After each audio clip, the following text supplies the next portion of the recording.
funny. And this is going to be for January 16th, 2023, for those of you who are listening, not watching.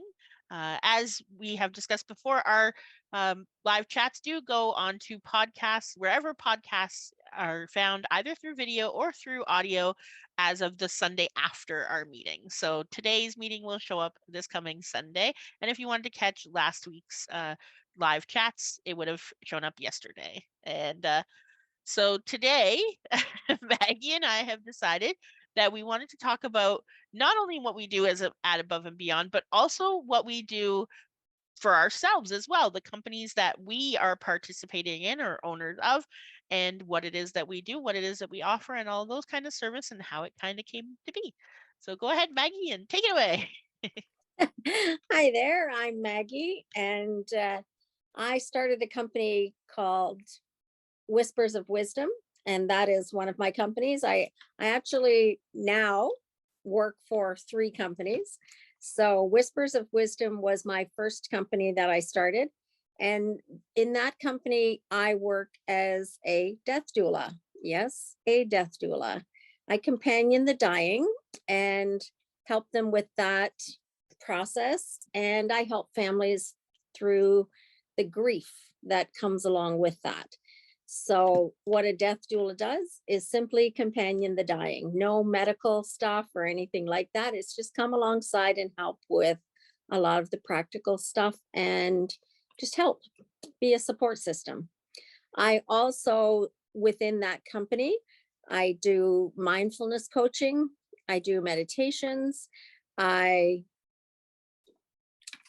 hold workshops for grief and that type of thing and do Reiki. And the other company besides At Above and Beyond that I work for is called Ethereal Energy. And that company, we do, where I'm an officiant for weddings and funerals. So a variety of different things. And I'm also an author. So you know that part of it from At Above and Beyond. But yeah, lots of different things that Maggie does. Yes, for sure.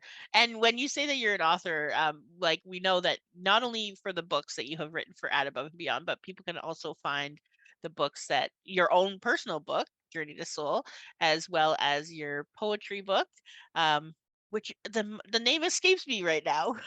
What's the name of the book? Poetry from the Soul. Oh, there it is. The Poetry from the Soul. And those are found on Amazon, as well as your collaborative books with a different publishing company, As You Wish Publishing, which you Yes. have done as well. So definitely we can find you on there by going to amazon.com or .ca and looking up your Author Central, and you can find the other books that way as well. Right. And you can also find them on my website. Oh, There yes. is a link for them on there as well. And that's at whispersofwisdom.ca. Now, some fun fact, only because I know this, because I was kind of not, I don't want to say there, but sort of in a way there when you came up with the name of Whispers of Wisdom. I know you were looking for the name. Did you want to talk a little bit about how that came to be?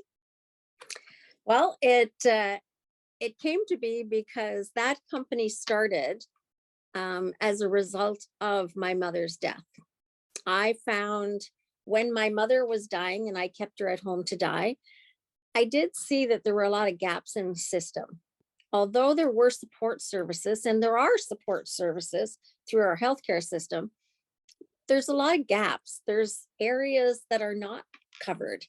And the one thing that I found is even as a hospice volunteer, like I had been a hospice volunteer for since 2014, so I knew what was available.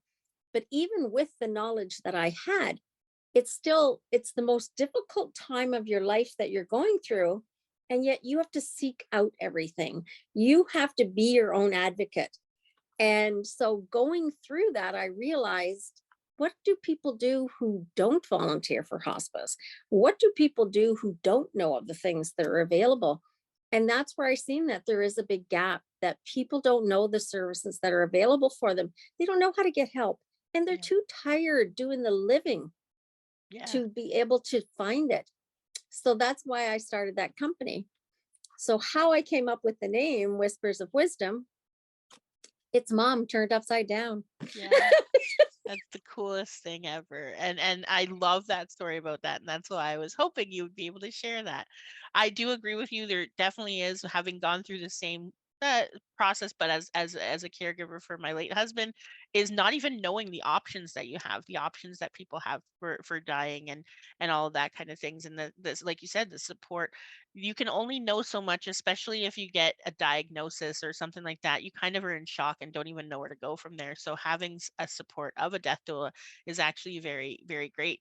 And I know that you don't just do for people who are dying. Sometimes it's also for a big diagnosis, like something, like cancer. Even if it is going to be something that they could survive, people are still going to sometimes go through the same processes that they do if they Right. were dying. So that you can also offer people some help in that way as well, with counseling or with letting them know, well, not, I guess, mentoring, that kind of thing, and letting them Yeah. know what their options are, and And the support other thing services. as I always tell people, grief is grief. It doesn't matter how you get the grief. Right. Grief is grief. Somebody can suffer from grief through something that is not even to do with death. Or Right. it could be the friend of a friend of a friend that somehow affects your life. It affects your life and it triggers you. So it gives you some type of grief, or it triggers a grief that you thought you had taken care of from your life before, but you really didn't. Right. So grief has to be acknowledged to be healed. Yes. And that's where working through grief with people is really important. So it may not even be the person that's dying that I help. It could be a family member or it could be a friend. And the largest part of my job, I think, right now as a death doula is building awareness about what a death doula does. Because as I've said to people when I've spoken in public before, and when I was on the radio station and when I was on the TV station, people will say, "What do you do? That's a what? You're a what?" Because how can somebody hire me to help them if they don't even know what a death doula does? So it's True. all about building awareness and letting people know what services there are and what I do offer. Because, yeah, you know me, and Hmm. a few of my clients that I've had know me, but and know that I do fabulous things for the dying. But if you don't know that, how do you know that you need me? Right. How can I tell somebody they need me if they don't even know they need me? Yeah, for sure. And I mean, I've heard of birthing doulas for a very long time.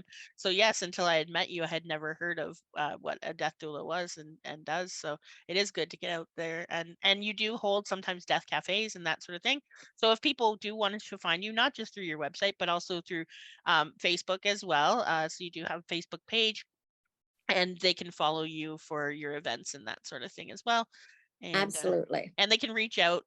You have your email and everything through your website and everything, so they can reach out, or even through At Above and Beyond. If you're not able to find Maggie through the other ways, you can always reach out. We do keep in contact, and just put in the subject line that you want to speak to Maggie herself, and she will react to that message for you. I uh, will. yeah. So, Bunny, tell us a little bit about what you do besides Out Above and Beyond. So I do have my company. My company, I go by Bunny Keating. So Keating is my maiden name, and it is what I will be changing my name to. But in the meantime, I have started my company already with that name. And this, the only thing that I could call it was soul coaching, even though that word wasn't completely exactly encompassing everything that I do. It was the closest thing that I could get. And so what this is it's coaching, any type of coaching, so business or personal coaching that you need, and it comes through your soul. So I talk to your soul energetically and intuitively, and that comes through either through mediumship, tarot, animal communication. I also do mindfulness, mentoring, and life coaching. And there's it's everything that I offer. We're going to be doing public speaking as well, energy healing, crystals. there's a multitude of different things, facets that I do, and I offer them all together. So whatever it is that your soul needs, so every meeting can be different. You could have a meeting with me and think that you're going to be getting a tarot reading, and as I'm doing the tarot reading, one of your dead loved ones is going to come through, or one of your angels, or one of your spirit guides, or even an alien, or and when I say alien, I mean an extraterrestrial kind of alien, or something from another dimension that might need to help you out as well. Also, even living, so the living can come to me as well and give messages, and your higher self, a whole multitude of things. I also do QHHT, so that is quantum healing hypnosis technique. It was actually started by Dolores Cannon, and that is another process where I would put you into a hypnotic state.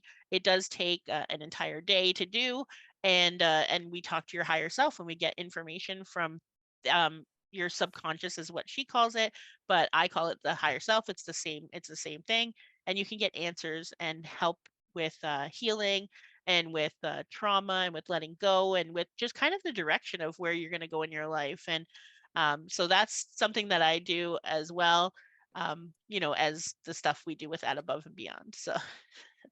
So when you say that somebody's dead relative will come and talk to you, tell us a little bit about what that's about. Like, how does that happen? Like, how do you know that's what's happening? Yeah, so for me, because a lot of people will hear about called like clairvoyance. That's usually some of the mediums or psychics that you hear about most. Now, what that means is there's a different kind of clairs, and that's where people see things. I don't see things, and I don't really hear things.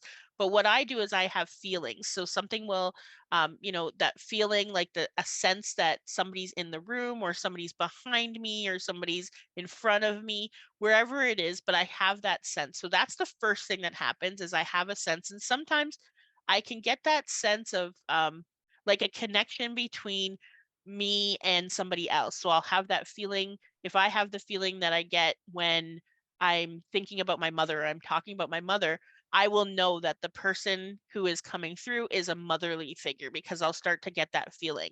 And then what happens is I start getting knowing. So the way that I described it just the other day, on the Friday, when somebody asked me what is knowing, it's like if I said to you right now, what did you have for dinner last night?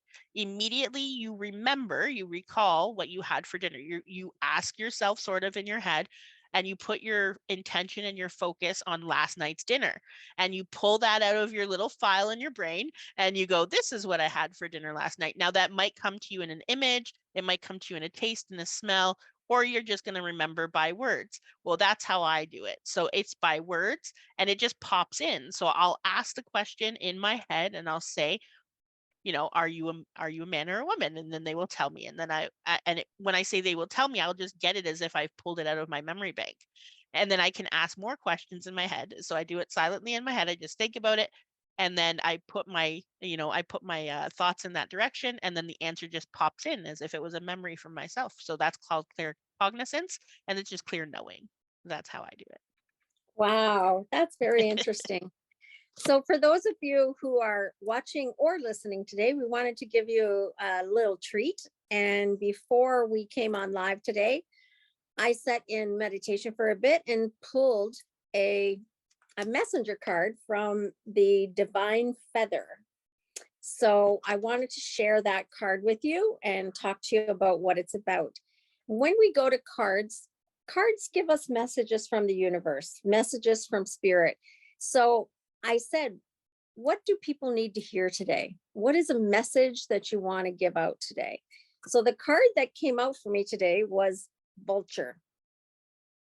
And the message of that vulture says, accept the inevitable, let go of the past, and welcome a rebirth to begin. When I look it up in the book, it says the vulture is a powerful and large raptor that relies on others to kill prey and on their own incredible senses to smell and locate food. Its role as a scavenger is highly necessary and valued. They possess a unique digestive system that allows them to purify waste, which helps keep the environment in balance. Symbolically, they appear in ancient Greek and traditions as the guardian of the mysteries of life and death, Kind of funny. We're talking about life and death here. We get a card about that. Their feathers are used in rituals for grounding and to symbolize the divine union of heaven and earth. And it says, it's death, purification, and rebirth. And the message in that card is death of the old way is imminent. 100% of us are going to die. It's very funny because I did not know before I picked this card what we were going to talk about today. It says this is not a physical death, but the letting go of outworn roles, thoughts, and beliefs. The divine vulture messenger urges you to release the past and all that you've been holding on to. This process can be a struggle if you resist, or you could be filled with ease if you're accepting. The choice is up to you.